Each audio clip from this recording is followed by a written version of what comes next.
This is your dose of daily market wisdom with master trader Nick Santiago. Starting from humble beginnings, Nick has been beating the markets for over 2 decades. He shares with you his take on the profitable trades that will have you moving towards financial freedom in no time at all. To see an in-depth review of his track record and much more, go to inthemoneystocks.com. Welcome. You are listening to your daily dose of daily market wisdom with master trader Nick Santiago. I'm Kerry Lutz. It's July 8th, 2020, and this is show number 71. Well, Nick, the market, like you like to say, when it goes up on Monday, it's going to spend the rest of the week backing and filling. Yeah, that's pretty much the theme. We've seen that. I've now seen that for a fair amount of this year. And it's a little bit of an unusual phenomenon, but I picked up on that trend rather quickly. And again, there's nothing wrong when that happens, because the bottom line is the trend is still up, and you want to stick with the trend overall. So hopefully, we do more of this backing and filling, and the rally can continue.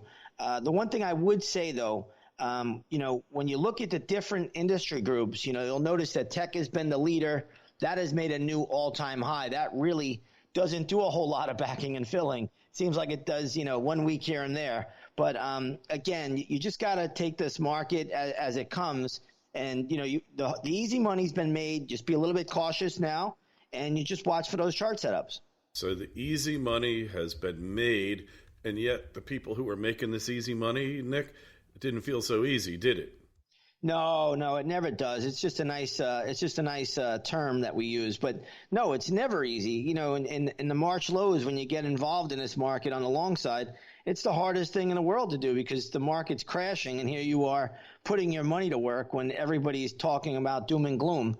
So it's never easy. And now, buying the market when it's up so much is really tough. At least for me, it is. Some people would rather do that, but I don't like to do that at all. I like to buy stocks that are putting in good chart patterns, but we're just getting less and less setups at the moment just because the markets are so high. Yeah, of course. And that's the problem, is that Joe Sixpack, or Steve Chardonnay, as we like to call him, he's the one buying stocks.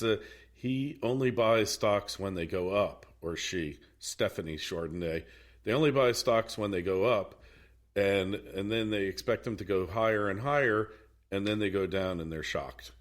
Yeah, and that's the theme of John Q. Public, right? That's been going on from the beginning of time. That'll go on till the end of the stock market as well. So again, the easy money's been made. Now you got to really go to work, got to find chart patterns. I'm finding less and less of them at the moment. But if we get this backing and filling, that's when we get opportunity. So I like to see it. I like everything the market's doing at the moment. Hey, does that mean that there's a good chance of a pullback here because you're seeing less opportunities? Sure. And, being that we were up on Monday, we're down decently yesterday. Today, we're up a little bit. The NASDAQ's up almost 1%. So that's having a good day. But everything else is doing, the same pattern, just down a little bit, up a little bit. The major indexes are not doing anything special. Today, the S&P's up a little less than 0.5%. So, again, just backing and filling, and let those chart patterns set up. And that's when you'll get an opportunity. You got to let these things form for a while. So the NASDAQ being the leader, normally they kind of move in tandem, right? But the NASDAQ is over 10,000.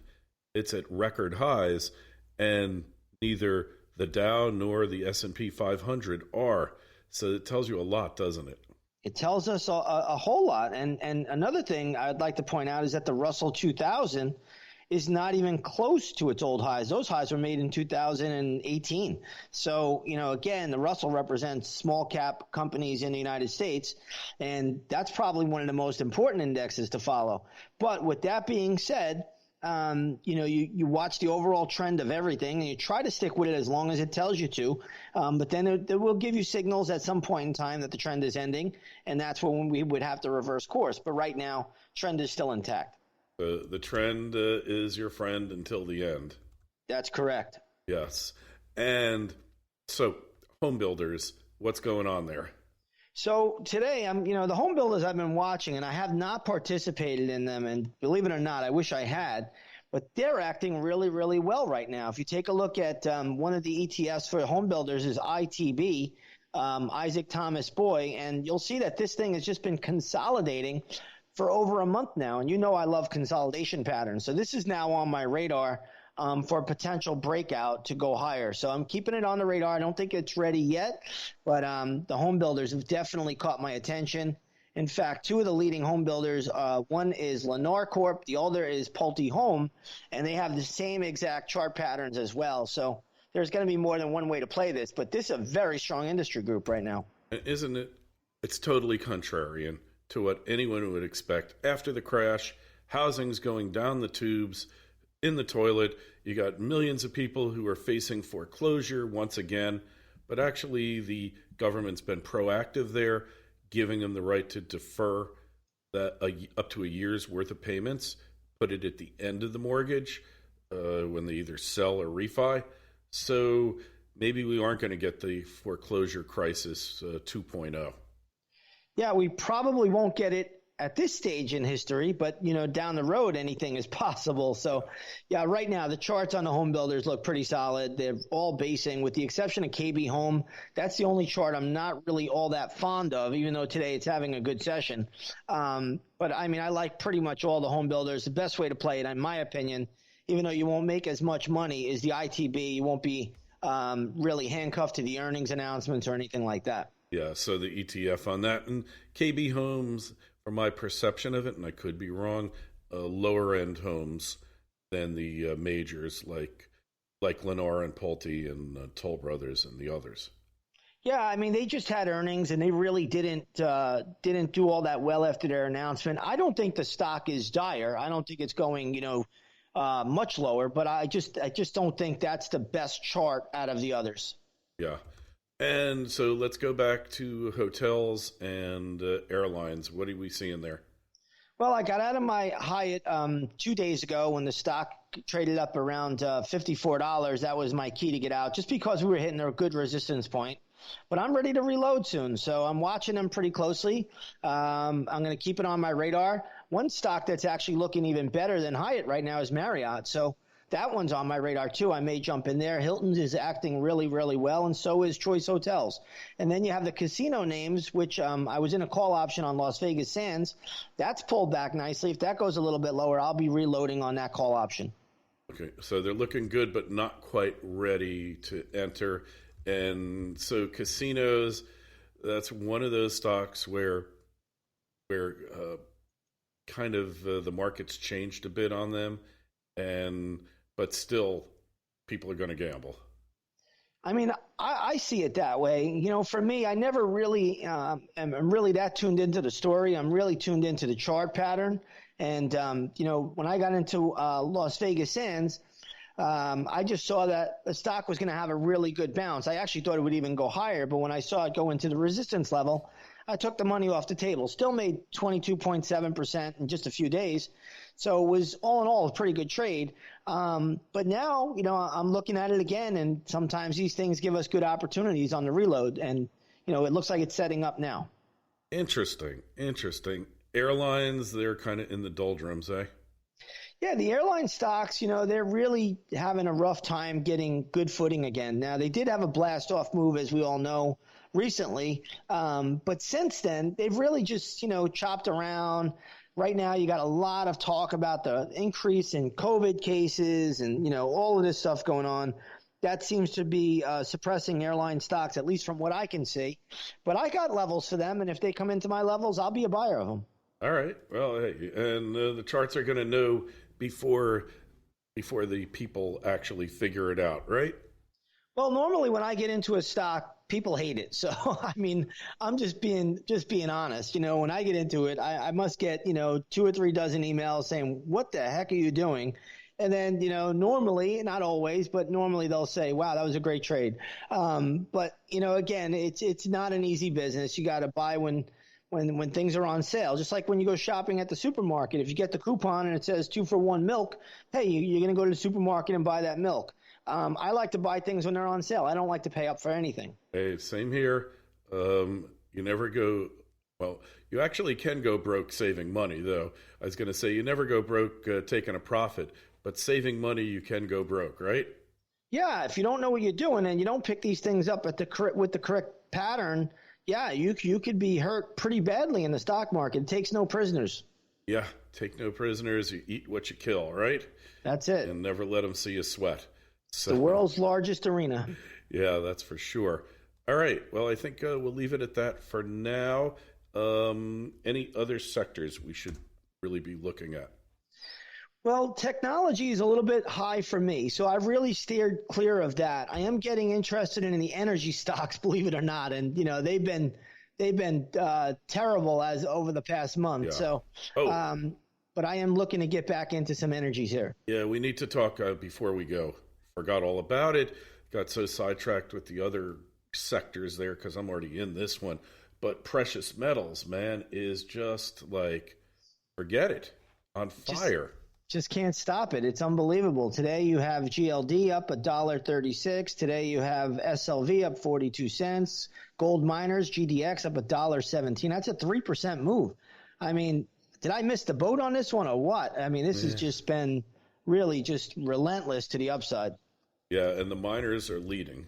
And the miners are leading, which is a sign of strength for the whole gold market. Yes, for sure. And hey, it's great for my business.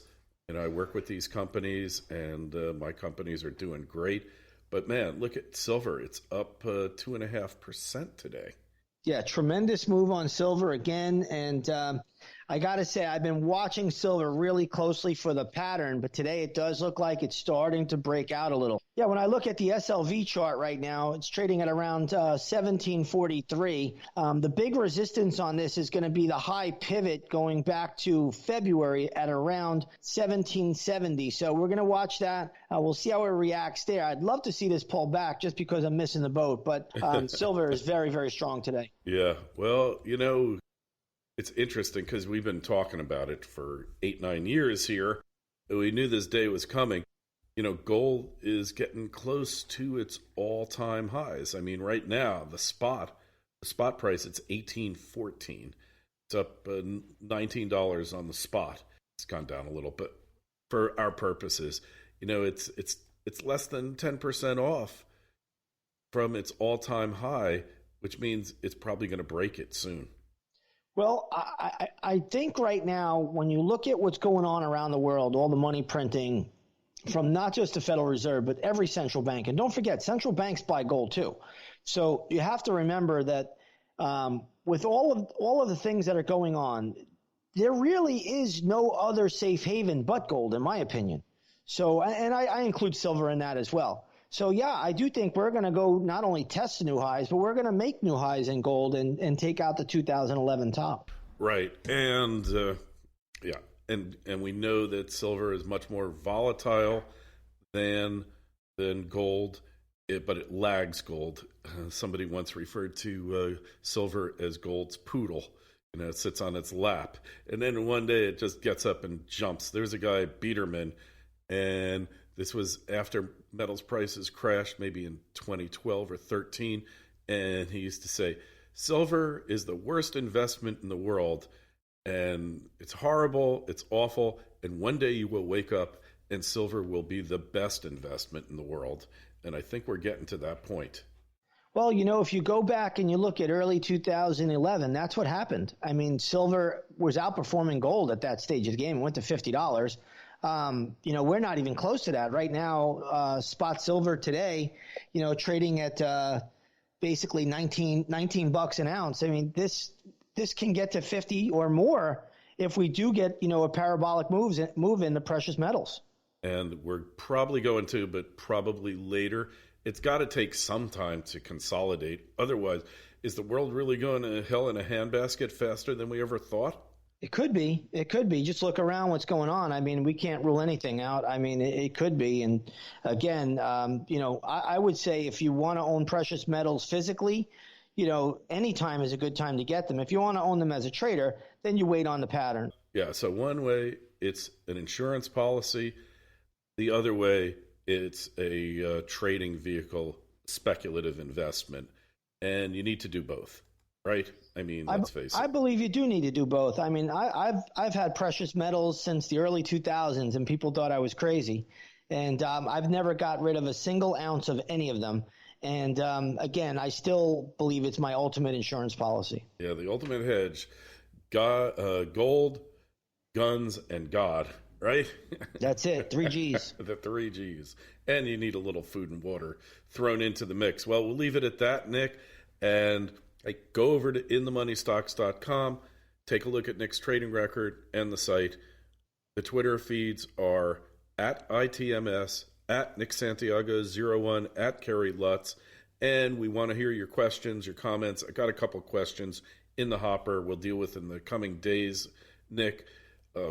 Anyway, that's it for today. We will pick up tomorrow, as always, and we'll talk to you then, Nick. Thank you.